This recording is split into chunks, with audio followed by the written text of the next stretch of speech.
Saludos, comunidad. Soy Sebastián. Sé que muchos de ustedes buscan en este canal un escalofrío pasajero, una historia para contar alrededor del fuego y luego olvidar. Lo que voy a relatar hoy no es eso. Esto es una confesión que llevo grabada en la médula durante los últimos 2 años. Y la comparto porque ya no puedo seguir fingiendo que no pasó. Si alguna vez han sentido que su hogar, su lugar más íntimo, los observa, si alguna vez han despertado en medio de la noche con la certeza de que no están solos, aunque no haya nadie, porque lo que les contaré les hará dudar de si realmente podemos conocer a quienes amamos, y si alguna vez podemos estar a salvo de lo que habita en los silencios ansí.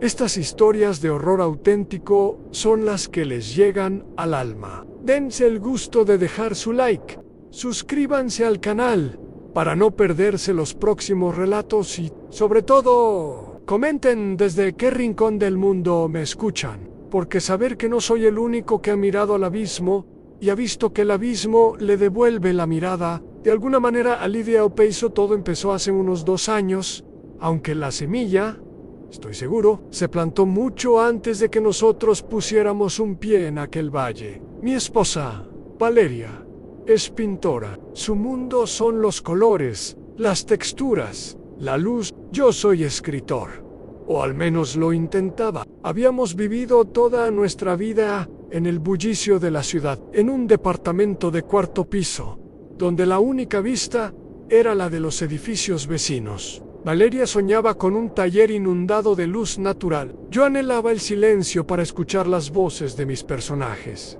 Así que, cuando una tía abuela de Valeria falleció y nos dejó en herencia una casa de campo en la Sierra de Guerrero, no lo dudamos ni un segundo. La casa era imponente, de piedra gris con vetas oscuras, techo de teja a 2 aguas y un patio central donde las bugambillas habían crecido tan desordenadas que parecían un incendio floral detenido en el tiempo. Estaba enclavada en la ladera de un cerro, justo en el límite donde el bosque de pinos se espesaba hasta volverse selva baja. El pueblo más cercano, San Lorenzo de la Horca, un nombre que siempre me pareció de mal agüero, estaba a casi 1 hora por un camino de terracería que zigzagueaba entre barrancos. Era un lugar de gente callada, de miradas esquivas y costumbres antiguas. Para nosotros, enceguecidos por el sueño de una vida tranquila, no prestamos atención a las advertencias que luego entenderíamos.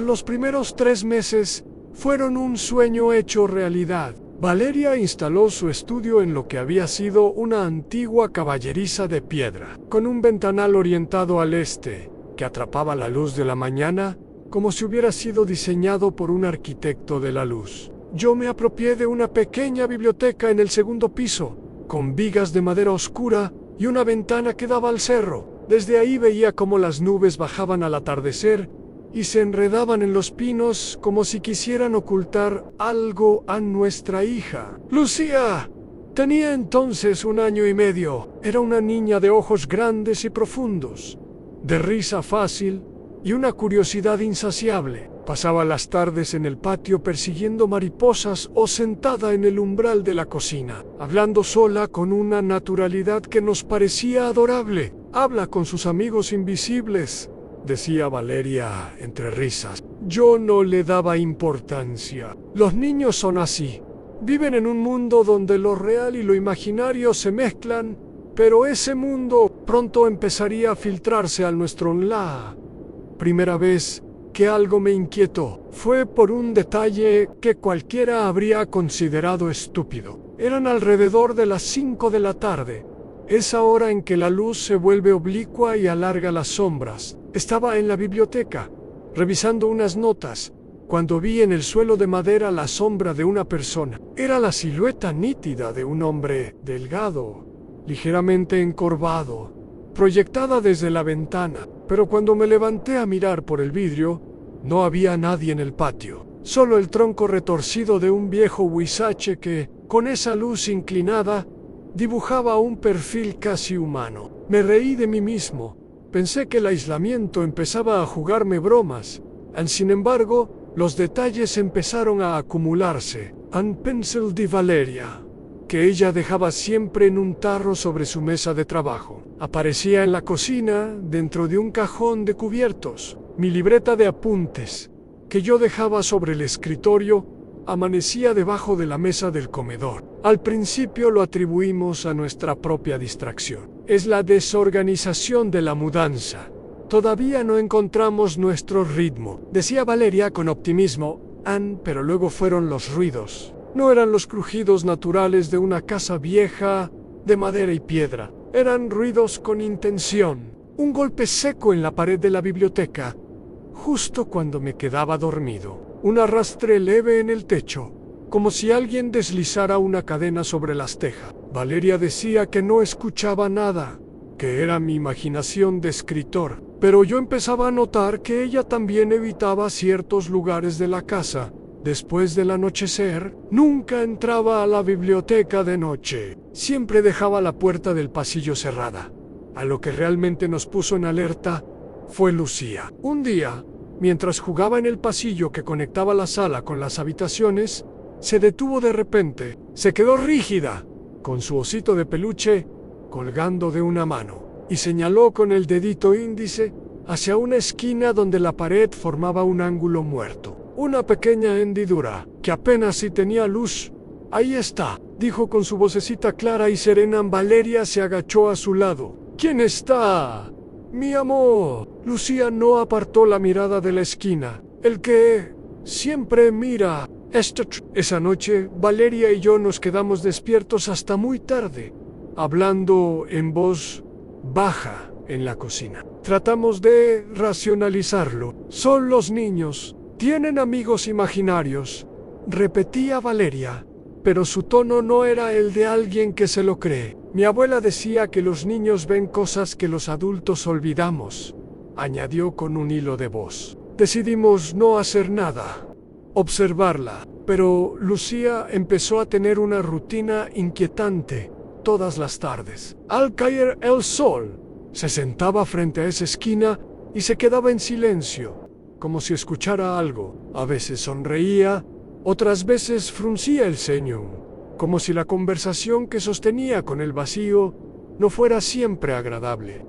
Fue entonces cuando comenzó lo que llamaríamos el malestar de Lucía. No era un resfriado ni una enfermedad común. Empezó con un gesto ansé, llevaba la mano al pecho, justo sobre el esternón, y apretaba con fuerza, como si le doliera. Mami, pesa, decía. La llevamos al doctor del pueblo, un hombre mayo llamado Ramiro, de manos nudosas y mirada escrutadora. La auscultó, le revisó los ojos, la garganta. Al final, nos miró con una expresión que yo no supe interpretar en ese momento.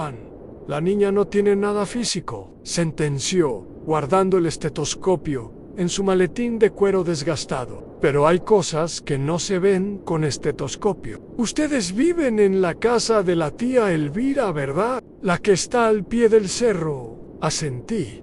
Confundido, él asintió lentamente, como si algo se confirmara. Mantengan las ventanas cerradas después del anochecer, especialmente las que dan al cerro, y no dejen que la niña duerma sola en su cuarto. Le pagué la consulta y se fue sin dar más explicaciones. Pero sus palabras sembraron una inquietud que ya no pude arrancar. Los dolores de Lucía se intensificaron. Empezó a despertarse en medio de la noche con una sensación de ahogo, como si algo pesado le oprimiera el pecho. No, gemía, con los ojos abiertos pero vidriosos, mirando fijamente al techo. Y en esos momentos, yo sentía que la temperatura de la habitación bajaba varios grados. Un frío seco que se colaba por las rendijas.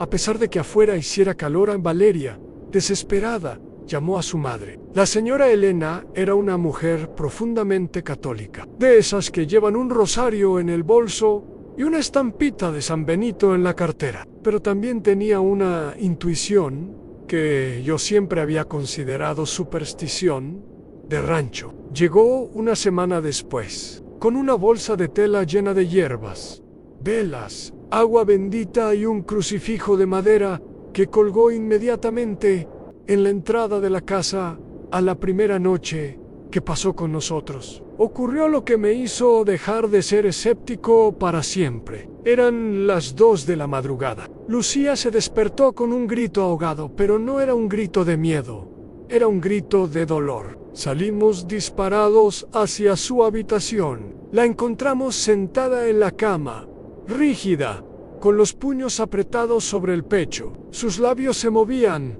pero no salía sonido. Señalaba con la mirada fija hacia el armario empotrado, un mueble antiguo de madera oscura que estaba junto a la cabecera. No me deja dormir, susurró finalmente, con una voz que no era la suya. Era más grave, más ronca, como si las palabras le costaran un esfuerzo enorme. Valeria la abrazó, mientras yo abría el armario de golpe. Solo había ropa de niño, cajas de juguetes, nada más. Revisé debajo de la cama, la ventana, el pasillo, nada. Mi suegra se había quedado en el marco de la puerta. No entró. Tenía una expresión que nunca había visto en su rostro. No era miedo, era un reconocimiento sombrío, como si por fin hubiera encontrado la pieza que faltaba en un rompecabezas que conocía desde hacía años. Se persignó lentamente, murmuró una oración que no era el Padre Nuestro común, sino una letanía en español antiguo, con frases que mencionaban a las almas en pena y a la grieta que no debe abrirse. Fue entonces cuando el aire de la habitación cambió. Se volvió denso, pesado, como si estuviéramos bajo el agua. Un olor invadió el cuarto. No era azufre ni incienso, era un olor a tierra mojada después de una tormenta, mezclado con algo dulzón como papel quemado. Lucía, que había estado forcejeando, de repente suspiró profundamente y su cuerpo se relajó. Se durmió en brazos de Valeria como si nada hubiera pasado. A mi suegra nos hizo un gesto para que saliéramos en silencio. Cerró la puerta de la niña y nos llevó a la cocina. Con las manos temblorosas, puso agua a hervir para un té de tilam. No es un espíritu común, dijo finalmente, después de un largo silencio. Nos miró a los ojos con una autoridad que la hacía parecer mucho más vieja y sabia. Lo que hay en esta casa no se le apareció a Lucía por casualidad. La ha estado siguiendo. No vino con la casa, vino con ustedes. Oh, M.S. Bean. Ustedes lo trajeron de vuelta. Mi suegra nos contó entonces lo que nadie en San Lorenzo de la Horca había querido decirnos cuando compramos la propiedad. Nos dijo que el valle, antes de que existiera el pueblo, era un lugar sagrado para los antiguos, no un lugar de culto, sino un lugar de paso, un lugar donde, según la tradición oral, la tierra se había abierto en una época de sequía, dejando al descubierto una grieta profunda que parecía no tener fondo. D.I.C. Grieta, decían los viejos.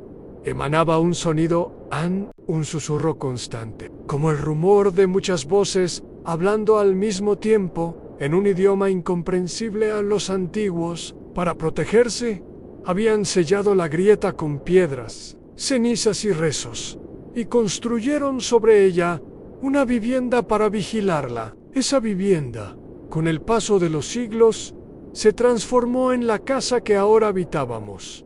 La grieta nunca se cierra del todo, explicó Elena, con la taza de té humeando entre sus manos. Se sella un tiempo, pero siempre vuelve. Y cuando vuelve, busca a alguien que la oiga. Primero son los niños, porque tienen la mente limpia, sin los filtros que nosotros los adultos nos vamos poniendo. La grieta se alimenta de la atención, de la curiosidad. Y si la alimentas, empieza a crecer, a exigir más. Lo que la grieta quiere es que alguien la abra de nuevo, que rompa el sello. Recordé la esquina que Lucía señalaba, la hendidura en la pared. Pregunté si esa era la grieta. No, dijo Elena. Esa es solo una fisura por donde se filtra su presencia. La grieta verdadera está bajo la casa, en el suelo de la biblioteca. Por eso te he visto tan raro desde que llegamos. Tú pasas horas ahí arriba, ¿verdad? ¿Has oído algo? Me quedé helado. Los ruidos en las paredes, el arrastre en el techo, la sombra del huizache que parecía moverse, todo empezó a conectarse. Elena nos dio instrucciones precisas: colocar un espejo en el pasillo, con el reflejo hacia la pared que Lucía señalaba, para que la presencia se vea a sí misma y se confunda. Poner 3 ramas de romero cruzadas sobre el marco de la puerta de Lucía. Y lo más importante por nada del mundo, después del anochecer, abrir la ventana que daba al cerro en la biblioteca. Esa ventana es la más cercana a la grieta. Is su ojo. Si la abres, el susurro se hará más fuerte. Yo, que siempre me había considerado un hombre racional, hice todo con desgano, más por darle tranquilidad a Valeria que por convicción. Pero los resultados fueron inmediatos. Esa noche, Lucía durmió sin despertarse. La siguiente, también. Los ruidos en las paredes cesaron. El olor a tierra mojada desapareció. Mi suegra se quedó una semana más, ayudándonos a establecer una rutina de protección. Como ella la llamaban, rezar un Padre Nuestro antes de dormir, encender una vela bendita los domingos, no dejar objetos metálicos afilados a la vista. Luego se fue, convencida de que había reforzado el sello, pero la calma fue solo el preludio de una tormenta mucho más oscura.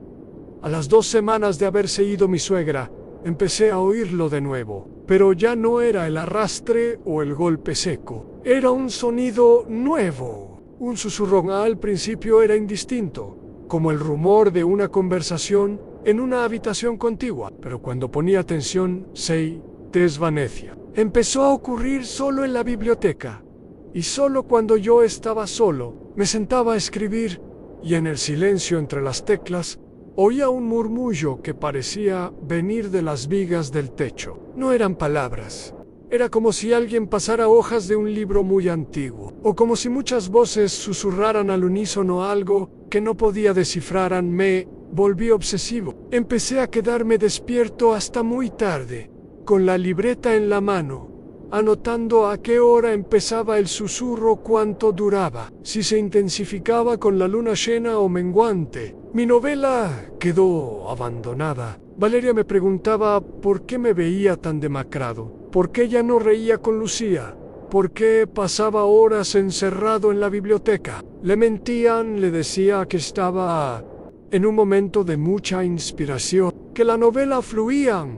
Pero la realidad es que la grieta estaba empezando a fluir dentro de mí una noche. Alrededor de las 3 de la madrugada, el susurro se volvió nítido. No eran muchas voces, era una sola, y era la mía. Oía mi propia voz, pero distorsionada, grave, como si estuviera hablando desde el fondo de un pozo. Decía cosas que yo nunca había pensado en voz alta, secretos que guardaba, miedos profundos, rencores pequeños que había sepultado bajo capas de racionalidad.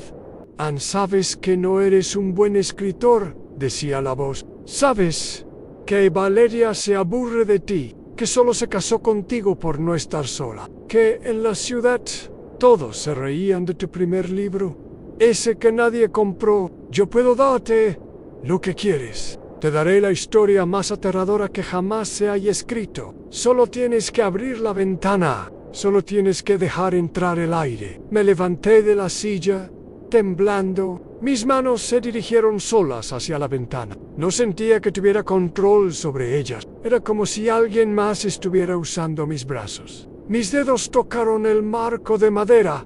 Sintieron el frío del vidrio. Por un momento, estuve a punto de girar la manija, pero en ese instante, desde el pasillo, escuché un sonido que me devolvió la conciencia.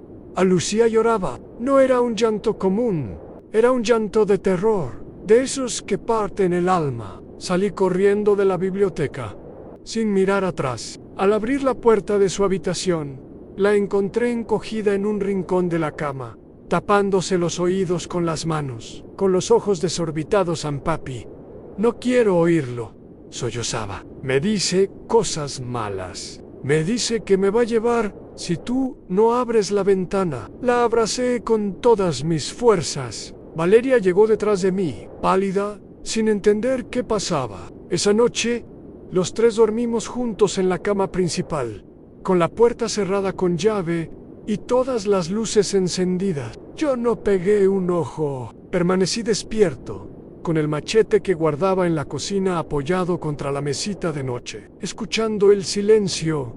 Pero el silencio no era total. Desde la biblioteca, muy lejano, llegaba el rumor de un susurro que ya no intentaba hacer palabras. Era como una risa baja, constante, que duró hasta el amanecer. A la mañana siguiente, tomé una decisión. No podíamos seguir así. Valeria estaba agotada. Lucía apenas comía, y yo me sentía al borde de un precipicio. Dejé a mi familia en casa, con la instrucción de no abrir la puerta a nadie, y tomé el coche rumbo a San Lorenzo de la Horcan. No fui al doctor Ramiro, fui directamente a la tienda de don Justino, el hombre más viejo del pueblo, que pasaba las tardes sentado en una silla de mimbre frente a su local, con la mirada perdida en el horizonte. En don Justino era un hombre de piel curtida, manos nudosas y ojos nublados por las cataratas. Pero cuando le conté lo que estaba pasando, sus ojos parecieron enfocarse en algo que yo no podía ver.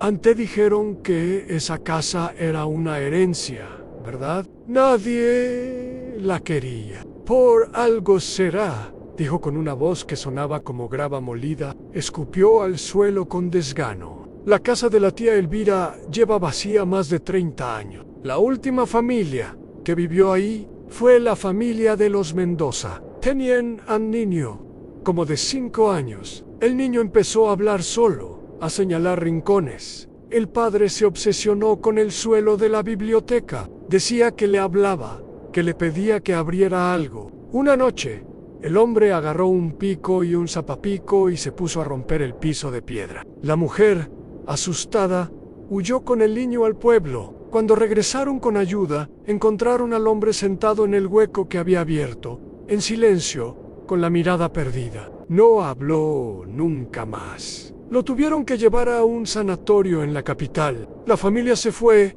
y nadie volvió a entrar a esa casa hasta que ustedes llegaron. Don Justino me contó más detalles. Dijo que la grieta era conocida por los más ancianos, pero que ya nadie hablaba de ella, porque, según creían, mientras menos atención se le prestara, más débil se volvía. Pero ustedes llegaron con una niña pequeña. La grieta la sintió y ahora la tiene marcada. La cuida no para hacerle daño, no al principio. La quiere para que sea su voz, su puente con el mundo de los vivos. Me dio un consejo que sonó contradictorio a no le huyas. Si huyes, la grieta te seguirá. Está atada a la casa, pero también a la niña. Tienes que cerrarla desde adentro. Tienes que hacer que pierda el interés. Y para eso, necesitas a alguien que sepa más que yo. Ve a ver a la tía Chona.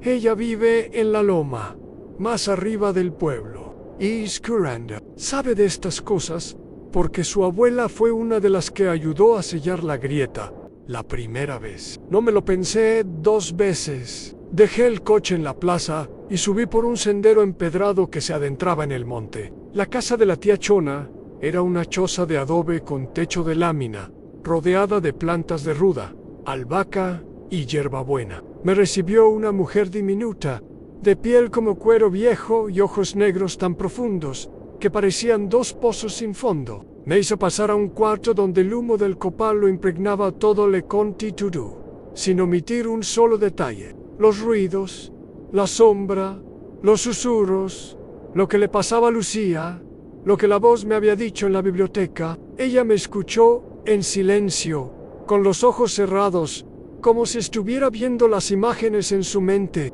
Cuando terminé, se quedó callada un largo rato. La grieta está más activa de lo que pensaba, dijo finalmente. Su voz era suave, pero firme. Lo que te habla no es un demonio. No es un muerto. Es algo más antiguo. Es como un eco que cobró vida propia. Se alimenta de tu curiosidad, de tu miedo, de tu deseo. Por eso te tienta con la historia perfecta. Por eso quiere que abras la ventana, que rompas el sello, porque si lo haces, la grieta se abrirá del todo y ya no habrá manera de cerrarla. Me pidió que fuera a la casa al anochecer, pero que fuera solo, que llevara conmigo 3 cosas en un puñado de sal gruesa, un espejo de obsidiana negra que ella misma bendijo, y una rama de romero silvestre. Me dio instrucciones precisas en debía colocar la sal en el marco de la ventana de la biblioteca. Para marcar el límite, debía ponerme el espejo de obsidiana al cuello, con el reflejo hacia afuera, para que la grieta se viera a sí misma y se debilitara. Y debía llevar la rama de romero como protección personal. Pero lo más importante, me dijo, clavando sus ojos negros en los míos, es que no le tengas miedo. El miedo es su alimento. Si vas con miedo, la grieta te devorará. Tienes que ir con rabia, con la rabia de un padre que defiende a su hija. Y tienes que decirle en voz alta y clara que ella no se va a llevar a nadie, que la grieta se cierra y que tú vas a cerrarla. Después de que Valeria y Lucía se durmieran en la habitación principal, yo había sellado la puerta con una línea de sal y colgado un crucifijo en el marco. Subí solo a la biblioteca. El aire estaba espeso, cargado. La luna llena entraba por el ventanal, pintando el suelo de plata. La sombra de Luis H. se proyectaba nítida, pero ya no tenía forma de árbol. Era la silueta de un hombre encorvado, que se movía lentamente.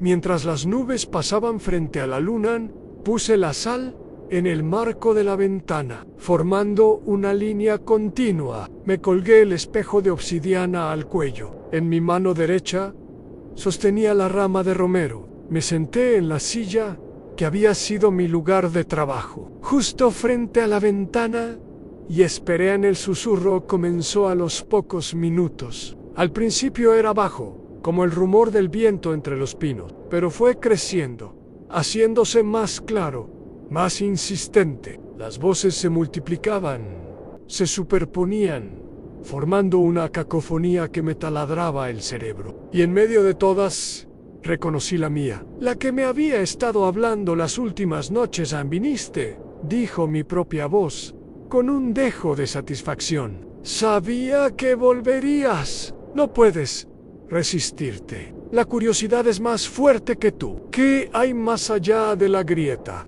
¿Qué historias esperan ser contadas? Yo te las daré. Solo tienes que abrir la ventana. Solo tienes que romper la línea de sal». Sentí un impulso irrefrenable de levantarme, de caminar hacia la ventana. Mis manos temblaban. El espejo de obsidiana contra mi pecho se calentó de repente, como si estuviera al rojo vivo. El dolor me devolvió un poco de lucidez.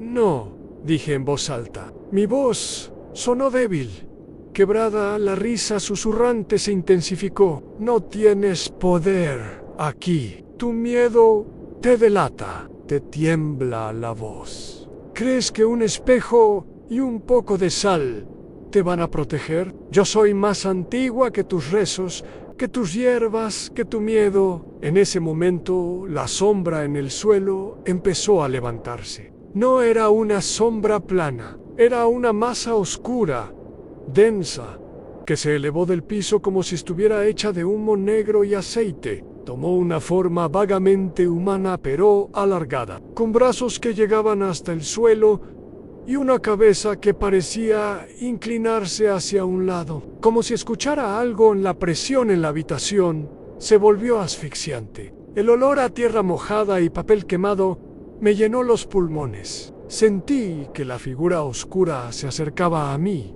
que sus brazos se extendían hacia mi cuello, hacia el espejo de obsidiana. Fue entonces cuando recordé las palabras de la tía Chona. La rabia de un padre que defiende a su hija. Cerré los ojos. Dejé de pensar en la grieta, en los susurros, en la historia que me ofrecía. Pensé en Lucía, en su risa, en sus ojos grandes, en la forma en que me abrazaba por el cuello cuando la cargaba, en el terror que había visto en su rostro cuando me dijo que el que mira le decía cosas malas. Esa imagen encendió algo dentro de mí. No era una furia fría, concentrada, que me llenó el pecho y me quitó el temblor de las manos. Abrí los ojos, la figura oscura estaba a menos de 1 metro de mí. Pude sentir su frialdad, como si hubiera abierto un congelador. Tú no te llevas a mi hija, dije, con una voz que no parecía mía. Era firme, grave, sin titubeos. Tú no te llevas a nadie. Esta casa se cierra. Esta grieta se sella. Y tú te quedas aquí, bajo la tierra, donde nunca más vas a molestar a nadie. Levanté la rama de romero como si fuera una espada. La figura oscura retrocedió un paso. Su forma se distorsionó, como si el humo negro se agitara con el viento. Rabia, dijo la voz, ahora con un dejo de duda. No es rabia lo que sientes. Es amor. Eso no me sirve. Eso me quema. El espejo de obsidiana contra mi pecho brilló con una luz intensa, blanca, que iluminó toda la biblioteca. La figura oscura se retorció. Emitió un sonido que no era un grito, sino un gemido profundo, como el crujido de un árbol al caer. Se contrajo sobre sí misma.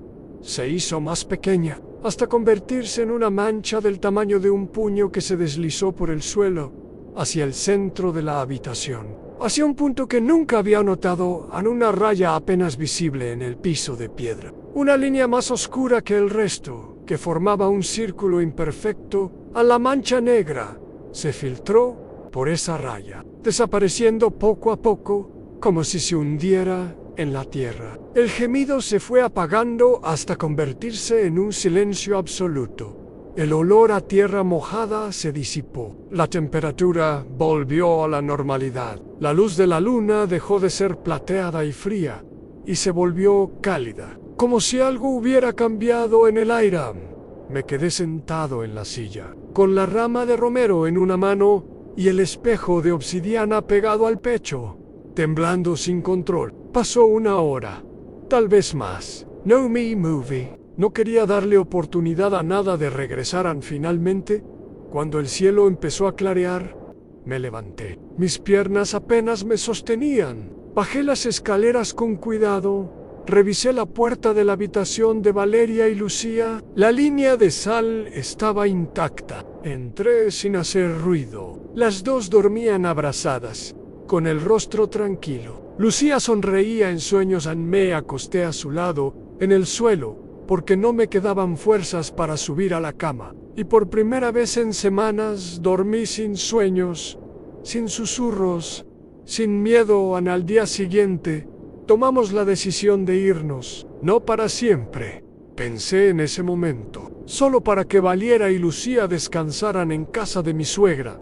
Pero cuando empacamos las últimas cajas y cerré la puerta principal, supe que no volvería. No porque la grieta siguiera activa, sino porque el miedo había dejado una marca que no podía borrar. Alquilamos la casa a un pastor, que necesitaba un lugar para guardar su ganado en invierno. Él no vive aquí, solo la usa como refugio ocasional. Nunca me ha llamado para decirme que algo raro pasa. Quizás porque la grieta, como dijo la tía Chona, se sella cuando no hay nadie que la escuche. Ahora vivimos en la ciudad, en un pequeño departamento en un 5º piso. Valeria tiene un estudio con luz artificial, que no es lo mismo, pero dice que está bien. Yo retomé mi novela, aunque a veces me cuesta concentrarme. Lucía va al jardín de niños. Tiene amigos. Ya no señala rincones ni habla de nadie que la mire. Es una niña feliz, pero hay noches, como esta, en que me despierto sin saber por qué. Me quedo en la cama, escuchando los ruidos de la ciudad, en el tráfico lejano, el ascensor, algún vecino que llega tarde, y entonces, en el silencio entre un ruido y otro, me llega un eco. No es un susurro, no es una voz, es un vacío, un pequeño hueco en el sonido de la noche, como si por un instante la realidad se rasgara en un punto muy cercano. Me levanto en puntillas. Voy a la habitación de Lucía. La veo dormir plácidamente, con su osito de peluche abrazado. Respiro alivio, pero cuando regreso a mi cama, No puedo evitar mirar por la ventana. No veo el cerro. Veo los edificios vecinos, las luces de la ciudad, y sin embargo, a veces, en el reflejo del vidrio, me parece ver una sombra que se mueve, una silueta encorvada, como la de un hombre delgado que me observa desde el otro lado en mi giro rápido. No, Hein, solo la habitación a oscuras y mi propio rostro pálido reflejado en la ventana. La tía Chona me dijo que la grieta se cerró, que el espejo de obsidiana y mi rabia la hicieron retroceder. Pero también me dijo algo que no quise escuchar: la grieta no se destruye, solo se instala, y los sellos, con el tiempo, se debilitan. Sobre todo si alguien vuelve a pensar en ella,